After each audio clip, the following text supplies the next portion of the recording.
ابھی پچھلے دنوں ہم جب قاضی فائزی عیسیٰ چیف جسٹس تھے، وزیر اعظم بلوچستان کا، چیف جسٹس بلوچستان کا، اسپیکر بلوچستان کا، سینٹ کا اسپیکر جو ہے بلوچستان کا، ہر جگہ بلوچستان تھا. تو ہم کمپنسیٹ کرنے کی کوشش کر رہے ہیں، محرومی نہیں ہے. وہاں کے لوگوں کو بھی جو کچھ ہم کر سکتے ہیں، گوادر جیسی پورٹ وہاں پہ اتنا خوبصورت علاقہ بنا ہے، وہ سب کچھ بنا کے دی ہے. تو اور دوسرا محرومی اگر ہے تو محرومی کے لیے آواز کیسے اٹھاتے ہیں آپ؟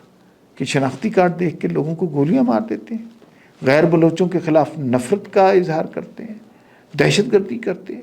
پھر انہوں نے بلوچستان میں جو دہشت گرد گروپ ہیں ان کے ایک بڑے خطرناک ایلیمنٹ کے بارے میں بتایا کہ یہ بچیوں کو ہنی ٹریپ کرتے ہیں، ان کی ویڈیوز بناتے ہیں، ان کو پھر بلیک میل کر کے ان سے دہشت گردی کرواتے ہیں. یہ انتہائی خطرناک سچویشن ہے. اور بلوچستان کو انہوں نے کہا یہ کوئی معاملہ نہیں ہے محرومی کا، یہ بات بھول جائیں کہ یہ محرومی کا معاملہ ہے، یہ بات بھول جائیں کہ وہ حقوق کے لیے جدوجہد کر رہے ہیں. یہ بات کلیئر ہونی چاہیے. وہ انڈین ایجنڈے پہ را کے ایجنٹ ہمارے ہاں کام کر رہے ہیں، اور وہ ریاست سے کے خلاف ہتھیار اٹھا چکے ہیں، اور ایسے لوگوں کو ریاست معاف نہیں کرتی. اب آتے ہیں اس سوال پر. ابصار عالم صاحب کے پاس مائک آیا. ابصار عالم صاحب کے پاس جب مائک آتا ہے تو وہ کھل کر بات کرتے ہیں. انہوں نے کہا جی کہ بات یہ ہے کہ محسن نقوی صاحب نے جو بیان کیا ہے تو کیا آپ اس کو انڈوز کرتے ہیں؟ اس سوال پہ انہوں نے بہت اچھے طریقے سے کہا. انہوں نے کہا کہ بھائی دیکھیے محسن نقوی صاحب کا یہ ذاتی معاملہ ہے، ہم اس میں کچھ نہیں کر سکتے، حالانکہ محسن نقوی ریپرزینٹ کسی اور کو کرتے ہیں. دوسرا انہوں نے کہا کہ گورننس پاکستان میں بہتر ہونی چاہیے. کوئی اس سے اعتراض کر سکتا ہے؟ نہیں.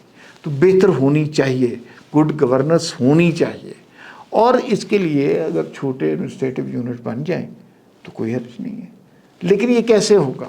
یہ ایسے ہوگا کہ اگر آپ یہ اسمبلی سے قانون اور آئین کے تحت یہ معاملہ طے کرائیں گے.